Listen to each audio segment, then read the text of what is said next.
It was quite a trip to come into the harbor of Ucluelet by the boat. We pulled up at the wharf. There was a long walkway going down to Baldwin's store on the right. At the Baldwin store, they had a little bit of everything in the store, a butcher shop, and Stan Baldwin's younger brother was the butchering, and he was the one that got interested in the school teacher, Miss Pitt, and so they got married.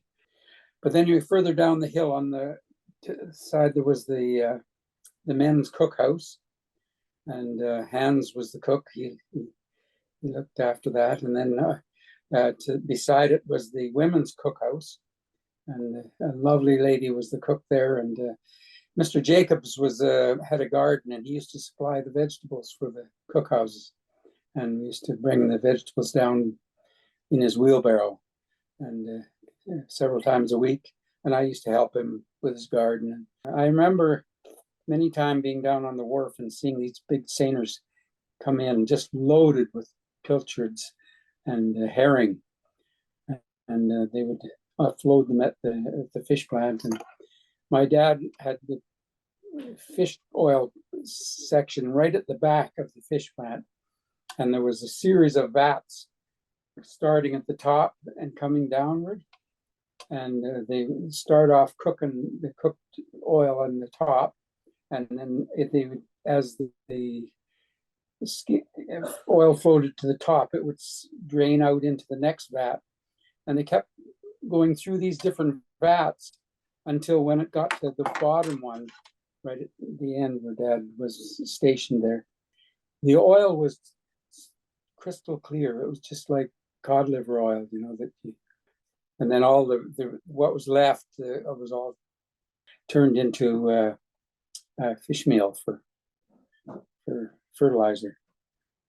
Back down as you turned right along the path was a floating house where I believe the machinist lived, Nelson Duncan, and his wife was Nina. Nelson Duncan, yes. I remember telling him about seeing a little steam engine that was made, and you could just light a little fire in it and get it to operate. And he says, well, why don't we do that? So he went in his machine shop and he made up the dandiest, slickest little steam engine. And then he gave me a coffee pot with some tubes, and I was supposed to work away at it to get these tubes to fit in the coffee pot so that it would be the means of heating the steam for the steam engine. I felt, he spent a lot of time and took a lot of interest in us boys. And he bought our canoe from us afterward. Next, back to the trail. Our trips to town always stopped into the blacksmith shop to visit with Manuel and enjoy his nice Norwegian accent. He was always so friendly. Further along the road on the right was where Manuel and Cora lived. She always had the coffee pot brewing on the stove. Across the street, I believe the Trelvik family lived. Their 2 children went to school with us. Next, along the road on the right was the Chinese cookhouse and bunkhouse. To the right of this wharf was where Jimmy Ty had his fishing boat tied up. Next to the right was Stan Doran's house. To the left was the shipyard. I found the shipyard a fascinating place. One of the things that I really appreciated about being in Ucluelet Harbor was watching the building of Brooks Bay, the big seiner. When we'd come down for our groceries, the first place we'd go in is to Manuel Johnson's machine shop. He was right there where the entrance to the shipyard was, and he would be showing us what he was doing, and he would arrange for us to be able to go into the shipyard and see the progress of the boat. So we watched them laying the keel, and they had a big box that had steam in it, and they used to put the boards in there, and they'd use that to bend the ribs and everything to shape. And so we watched the building of the boat right from the keel right on up to they put the deck and the deck house on, and then when the day they had the launching of it, they had a big party, and there was tables in the shipyard all full of every kind of goodies imaginable, things, foods that us kids had never eaten before. And one of the things was olives. They looked so good, and I took a bite into one. Well, we couldn't handle the taste of them at all. I've never eaten one since. Yeah. But anyway, then when they launched the boat, we got on board, all the kids, and we rowed it down into the water, and that was quite a thrill to have that happen. So next on the road was a bridge across the stream. At the end of the bridge to the left was a bunkhouse. As you went along the road or path, you came to a hill. We called it Doran's Hill. Frank Doran and his family lived there. They had a daughter, Margaret, that we went to school with. She had an older sister, Lillian, who married Bert Mack. When first married, they lived at the abandoned Japanese village at the mouth of the harbor. I remember knowing Bert when he was just a young man. They were a little bit older than me, but anyway, we used to meet them on him and his cousin. They used to walk around back and forth in Port Albion, and they cut quite a swath with their blue jeans with the bell bottoms and the black blue jeans with the big wide belt on them. As you travel up Doran's Hill, you come to a wooden raised up walkway off to the left. Apparently it was put in through the woods so that people wouldn't walk in front of a gun emplacement to protect the town during the war. To the left of their place was an old log cabin where Jimmy Ty was living when we moved there.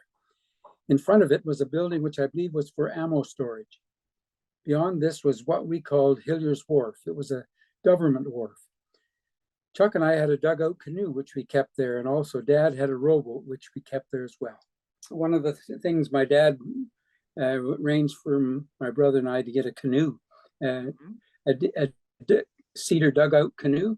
I think he might have got it through Cecil Mack, because Cecil and his brother were good friends of my dad. They worked in the fish plant there, and they lived just past the fish plant. And we traveled from the head of the bay all the way to Spring Cove and out around the Japanese village, and I got familiar with all the people that lived there. We spent time up with Reg Thornton. He was quite a storyteller. Yeah, but I remember there was Dad and some others there, and they were telling stories, and Reg outdid them all with his story. So taking the road up past the walkway, it made a huge big curve to the right and came to an intersection of another road, which came from the water across from Hiller's Wharf, leading up to where we used to live. I don't know. I gathered that Dad bought it from Fred Whipp, because apparently Fred Whipp had cattle on the field at the back of the property in between our place and Bob Sutherland's place. At the intersection, you take a left up what we called Whipp's Hill. Here was Mom and Dad with 6 kids in tow, everyone tired, taking turns carrying a Mervyn. The younger ones cranky and whimpering. Are we there yet? The top of the hill on the right was Fred Whipp's place. Across the road was where Mr. Redhead, the policeman, lived. He used to come up and get a goose from the field behind our place once in a while. Beyond his place was a house that Manuel and Cora lived after they left the company house in Port Albion. Further on this road was the old school on the right, which was opened after we arrived, which gave enough kids to get a teacher brought in. Before we go on, just some comments on the school.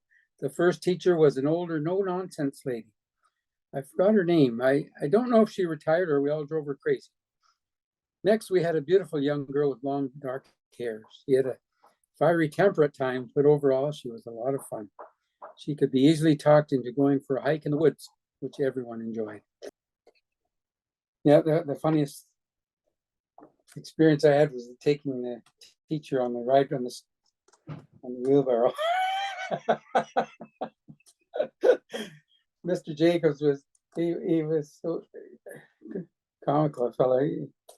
He was coming up the hill with his wheelbarrow with his groceries on it, and he heard all this hollering and yelling, and here come me and the teacher on a wheelbarrow, and my brother with Margaret, And the girls were just screaming their heads.